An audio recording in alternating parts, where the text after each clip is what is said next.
Hey Time Slicers, welcome to Slice Squad Spills. I'm your host, Nikki Wildflower. I went from a basement apartment to a multiple seven-figure empire. Now I'm here to share how you can do it too. Hi, welcome to the Slice Squad Spills podcast. I am Nikki Wildflower and I'm here with my co-host, who is also my sister, Jackie, and we work together as well. We have actually, so today's episode is going to be interesting. I think that Jackie and I have two separate views on work-life balance, and that's what we're going to be talking about here today. So I'm actually really, really excited to get into this with Jackie and kind of talk about that. So the reason why we skipped a couple of weeks is Jackie was having a mentee bee, a nervous bee. Was it a nervous bee or a mentee one? It was like a little bit of both. I spread myself so thin and I was not practicing any self-care, and I had a mentee bee. And I just want to quickly note that every time I try to type mentee bee, just to let someone know that I'm having one, like friendly, like, hey, I'm having a mentee bee, on my iPhone, it autocorrects to meaty bee. A meaty bee? A meaty bee is so funny to me. So I just wanted to note that in. Okay, go on. Are you having a meaty bee too? Maybe we should just start calling it meaty bee, like meaty bee. I like it better. Word. Yeah. First of all. All right. So we're going to talk about self-care then and how to have like that work-life balance, because I think that a lot of people get really overwhelmed with work, and then at some point they're like, no, I'm going. And then at some point it just kind of like slaps you in the face. I think that happens for a lot of people. So I want to give you kind of an opportunity to speak into what's going on or was going on or whatever you want to talk about. I'm also so curious to know, like, you know, your prompt of we have different views on this. I'm like, ooh, do we? I guess I never really noticed that or like recognize that. So I'm so curious to like hear your point of view. But for me, work-life boundaries, and I think for everyone, like they fall under this umbrella of boundaries, right? Work-life balance falls under this umbrella of boundaries, and practicing self-care. We've had an entire episode on boundaries before, and we've spoken into the fact that we really weren't raised, right, with boundaries. Like, we love our family, but Italian Americans, just like, yeah, not many boundaries put into place from an early age. And for me, and for Nikki, like we've done a lot of work, right, on putting boundaries into place and being clear and being honest.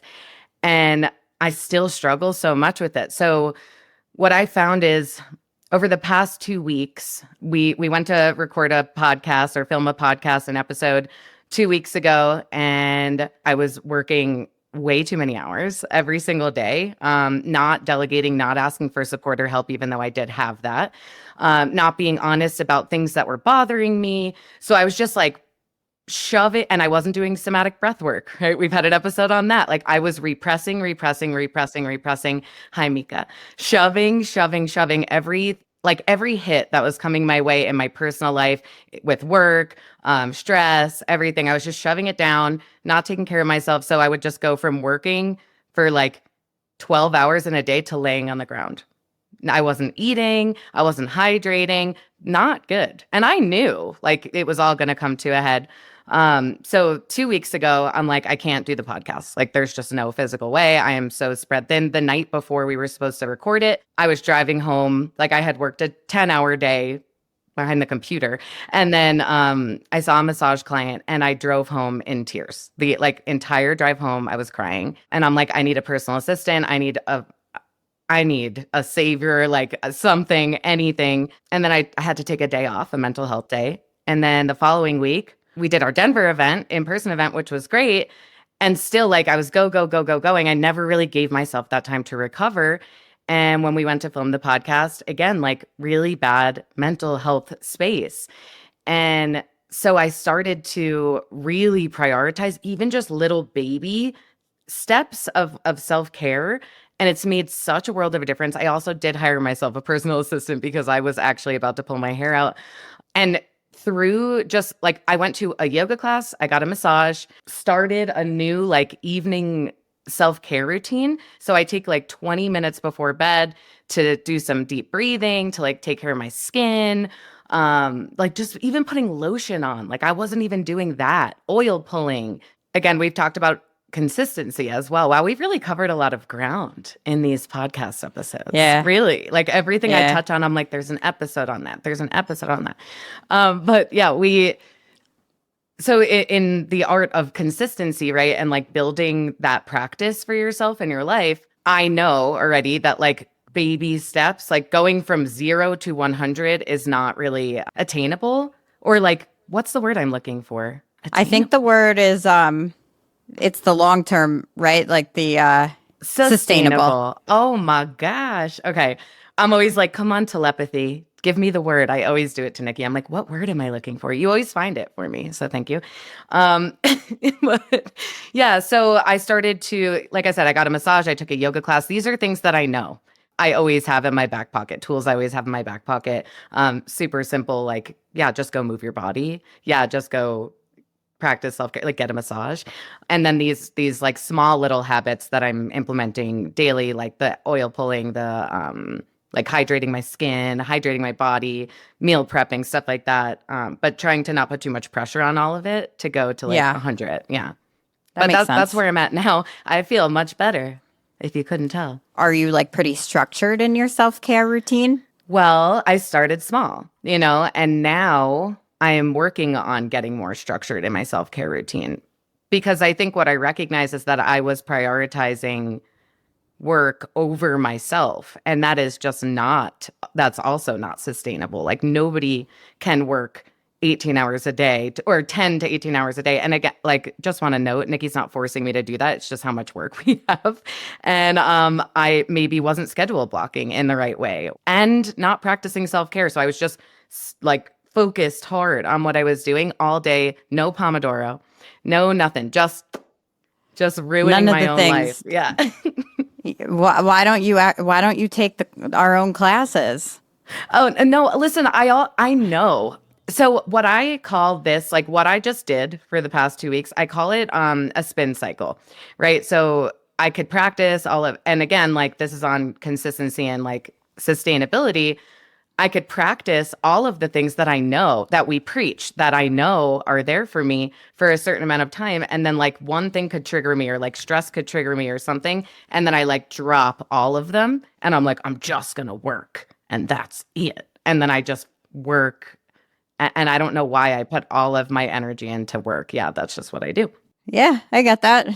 I think that, yeah. So I will say that like there are every once in a while, like I have a routine where I like structure in a lot of, I don't know if it's self-care, because I'm not like, self-care is whatever you think self-care is. But I think that for me, I'll structure in a lot of, like I'll go play tennis. I'll go do like a meetup. I'll go out to dinner. I get a babysitter once a week to, I block off my time for breath work. But what ends up happening, and then, so I have a lot of self-care structured into my day, and my days have a lot of structure to them. So I think that while every once in a while I do get not burnt out, I get stressed. I don't typically get burnt out when when I stay in that routine and when I'm continuing to do things like outside of work that fill my cup. But like, let's say, so for example, we went to Denver for the slice strands class, which was amazing. I had the best time. And every time I travel, it totally throws me out of my routine.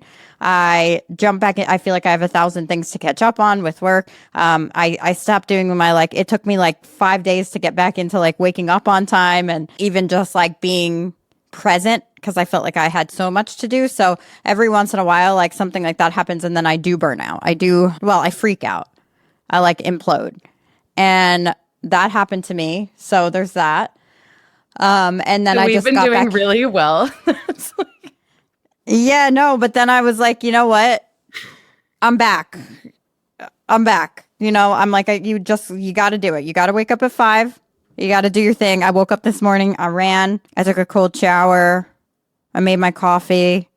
I started my work. I did some education, and it's a whole different vibe today than it was 2 days ago. But yeah, it takes me like probably a week to get back into my routine when I get knocked out of it, or even like, when we were going through things with Dad. So like when something comes in and knocks you out, and that's what happens, I think, to a lot of people. I think back now, even on my gym routines that I used to do, and I'm like, for years, I was like 5 days a week, 5 days a week, 5 days a week. What happened in my routine that knocked me out of that. That like I One didn't go to thing, probably. one thing, and I didn't go for like 6 years. So that's the spin cycle. I think this happens to everyone. And this is so important in the topic of business because it's like, yes, consistency. I've done it. I'm doing it. Have you ever witnessed like an influencer or like a YouTuber or even like a I need a break. podcaster?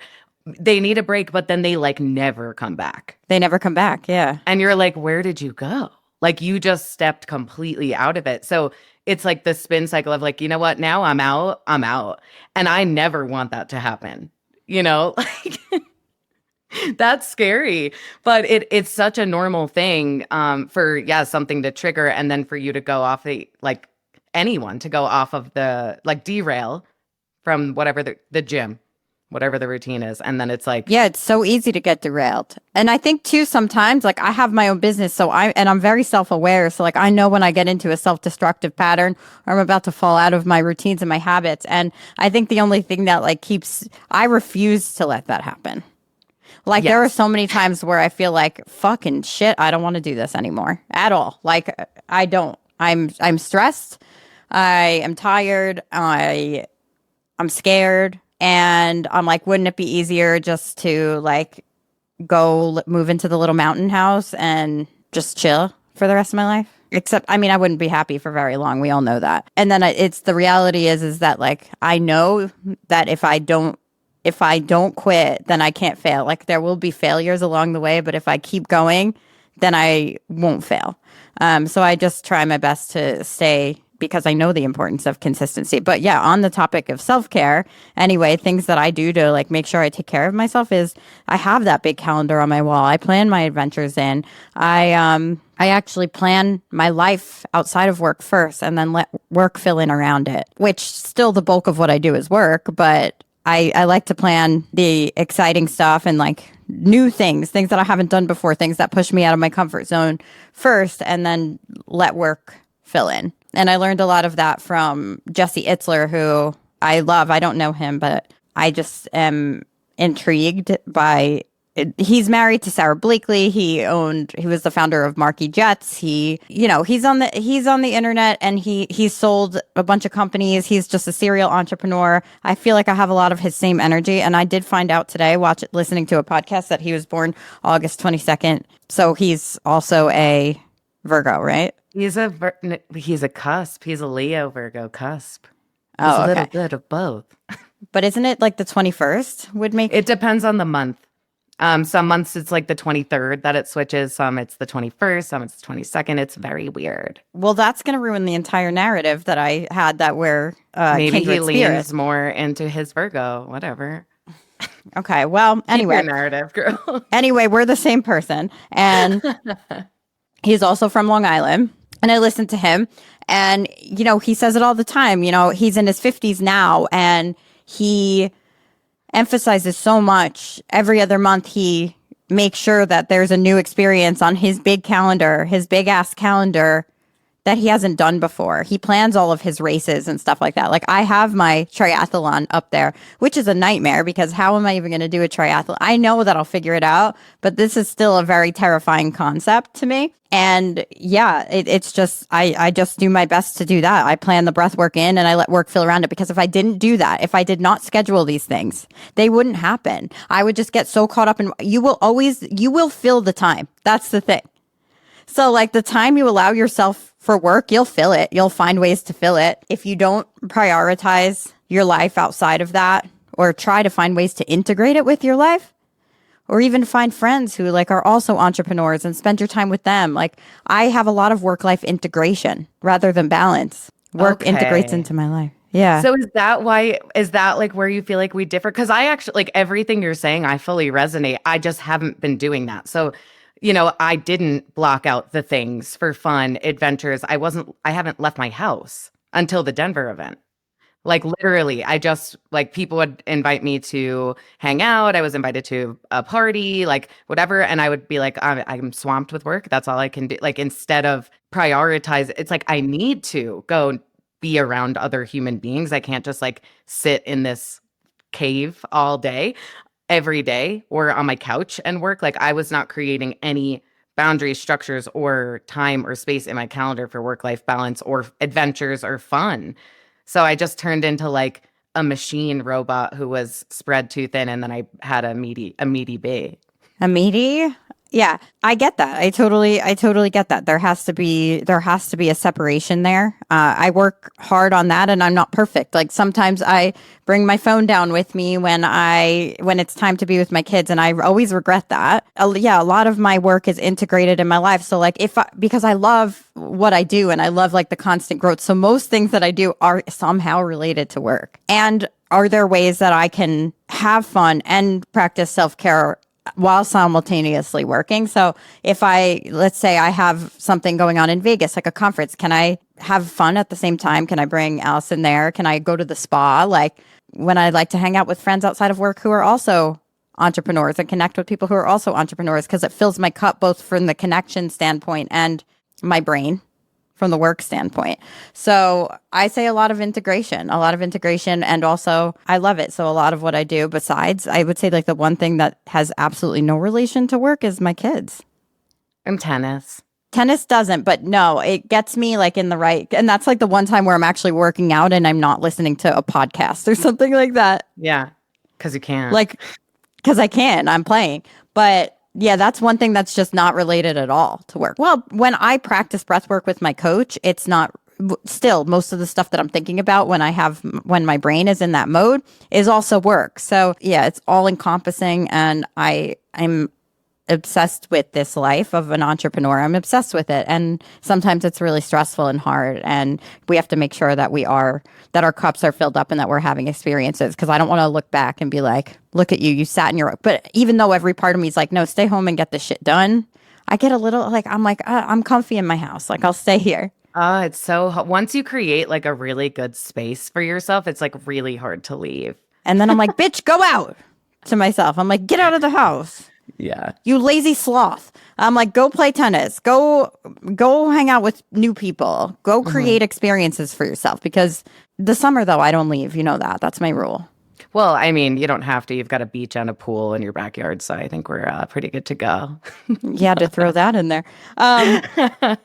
Yeah, that's why I don't leave. I'm like, why would I leave? I'd like, you can come to me. Yeah. Like, I'm going to leave the resort that is my backyard. No, thank you. No way. But I'm like, it's party 24/7. Come to my house. We'll hang out. We'll play. I'm going to get a badminton.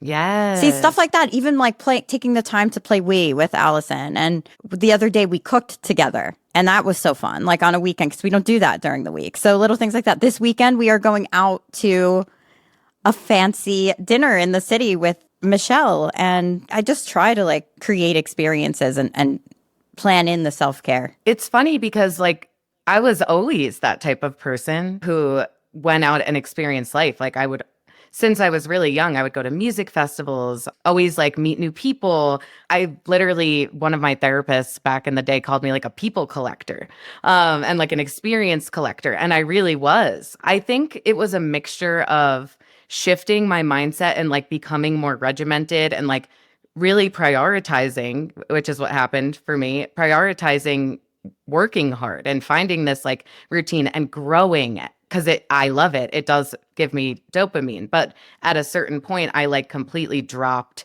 any of the other side of myself, which is still innately inside of me, right? But I put up like barriers around it. I was like, nope, can't have fun. Just like keep growing, keep learning, keep doing.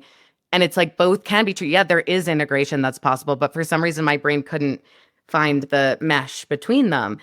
And the other thing is like when dad died, I went into hermit mode. And I've still been having a hard time getting out of hermit mode because I think what happened is I stopped trusting, like my trust for the world. One, I was easily triggered. So like the idea of going out to like be in a public place and possibly someone saying something that triggers me, I'm like, I would punch someone in the face. Like, I am not a puncher. I would never fight. But like right now, I'm not a puncher, she says. I'm a puncher for sure. I am not a puncher. And so like, pow, pow. Yeah, Nikki's a puncher. Yeah, I'm she a puncher, punched me as like went like over a belt when we were little kids. It was a fist fight. I didn't just punch you, okay? Yeah, we got into a and fist I was fight. not yet an adult either, I don't think. No, you were like in middle school 16. and I was like a baby. Yeah. or something. Who knows? You're making it sound really bad. You were 10 and I was 16, which is still kind of effed up, but you were being a brat. Yeah, I was, for sure. She was wearing my Abercrombie belts. And I threw it into the pool. We were at a resort. We got into a fist fight literally in the pool area of a resort on vacation with our family. Because Nikki's a puncher and I am I'm not a puncher. I said she initiated the punching of the whole thing. I did initiate the punching. You tried to grab it off of you went to unbuckle it off of my waist. And I'm like, you little shit, I'm wearing this belt. And we just went, I mean, our grandparents were there. How humiliating is that? Let me at her. Let me at her. Like, everyone was probably like, oh, God. Like, what a nightmare. I could just imagine, like, mom and dad, like, oh, God. They probably just, like, ignored. They were like, oh, guys, stop. Smack. But what I was saying is that, I felt like I could be easily triggered. I'm like, God forbid, like, someone catcalls me or something. Punching, like, don't. So I think what I was trying to do was, like, grasp onto things that felt safe. So floor time after work, safe. What's consistent. Floor time? What do you mean? What's just lay on the floor? Yeah, I love to lay on the floor. I do it all the time. Floor time. I do floor time at least 3 to 5 times a week. But it's like a thing. Like people love floor time. Yeah, it's like amongst the ADHD, like neurodivergent communities, floor time is a very big trending. Oh, I just did it. moment. I didn't know I was on trend. I just inherently know that I'm supposed to be on the floor at some point. Because all of us people who are a little spicy, we like, it's like a stimmy thing. Like it feels really good to be on the floor. I'll always sit on the floor. You know, I go to somebody's house and they're like, "You want to sit on this luxe couch?" And I'm like, "No, I mean, your hardwood floor looks fine for me." I actually prefer the floor. Thank you. And then they're like, "No, I insist. Sit in my couch." And I'm like, "I'm right here on this floor." I'm doing this out of like want, need, and desire, not like because I didn't want to take up a space on the couch. Cindy, this has nothing to do with you. I know I'm welcome on the couch, but here I am. This is me on the floor where I belong, like a freak. It's either like lay down time on the floor or like just sit on the floor. Like, but either one, it's floor. I work half the time on the floor. Did you know that about me? I did. I go from my desk to the floor. I don't know why. Sometimes couch, but really, I like the sun is like very prevalent on the floor, and I'm a dog. I'll sit there and pant in the sun, and I'm just in my glory. I want to be in the sun. I'm Italian. I wasn't meant for the winter blues. Put me under a freaking olive branch. I wanted to tell you this is special superfood coffee. That's another thing I did. So implementing self-care for me even is like, let me switch over the caffeine that I'm drinking to something that like nootropic, something that's going to make me feel more clear. This sunlight thing, like these little things, right? Just baby things, like little things that you can do. For me anyway, instead of going like steadfast, like I am not going to be running a triathlon. I think that's really freaking awesome that you're doing that. I'm not going to be running one tomorrow or like anytime in the near future because for me, I was just at zero self-care. So I got to like do the building blocks. Maybe I'll walk on my desk treadmill. Yeah, exactly. I wanted to be honest. I was like, yeah, we could talk about self-care and how I literally had a mental breakdown because especially for those of you who listen, who resonate with like, I'm a creative, right? Or I'm an empath, right? Or whatever, like you feel like you're more of like a feeling sort of person. Your brain has all these ideas, maybe ADHD, right? Like all of these different things. I think we can tend to like mentally spread ourselves thin and like I have all these ideas and again like implementing them, maybe you over implement kind of like I was doing and try to do it all at once and then like drop any of the other stuff. But like as a creative, I think there's a lot of importance in finding self-care and like resting sometimes as well so that you can spark this creative mind and find clarity or things like somatic breath work, right? To clear so that you can be clear and bring in the structure behind the ideas. I was reading somewhere that you should actually take time to be just in silence and like even walk without listening to a podcast or do breath work or something where you don't have the noise coming in, because that's when the most clarity is going to come to you. Like no music, nothing. Just be silent and run, or be silent and walk, or be silent and do breath work, and see what, comes into your mind. If you're mentally ill, though, like me, sometimes what comes into your mind is not the vibe. But you can just leave the noise behind, because most of it doesn't mean shit anyway, and just take what you want from it. We're such like an overstimulated society. I'm so overstimulated, like all the time. All day, every day. It's like screen, podcast, like education. It's meeting. It's insane, actually. And then I go downstairs and I do a dance party with my children. I love it. That's like self-care, right? It is to me. Yeah. But it's very overstimulating. I make them, Allison, I'm sure she's just in her glory. Like they're calm as hell. And then I just come downstairs and I'm like, it's dance party. Yeah. And then we just go wild and we run and I chase them, and it's quite fun and they love it. So did you ever see the TikTok that's like, it's like, don't hype up the dog. And then it's like the clip of the Grinch being like, wah. That's me with the kids. To your kids, yeah. Oh my God, I love it. I love making them hype. You gotta have fun. Dad did that to us. Like he made us hype all the time. I think dads just do that.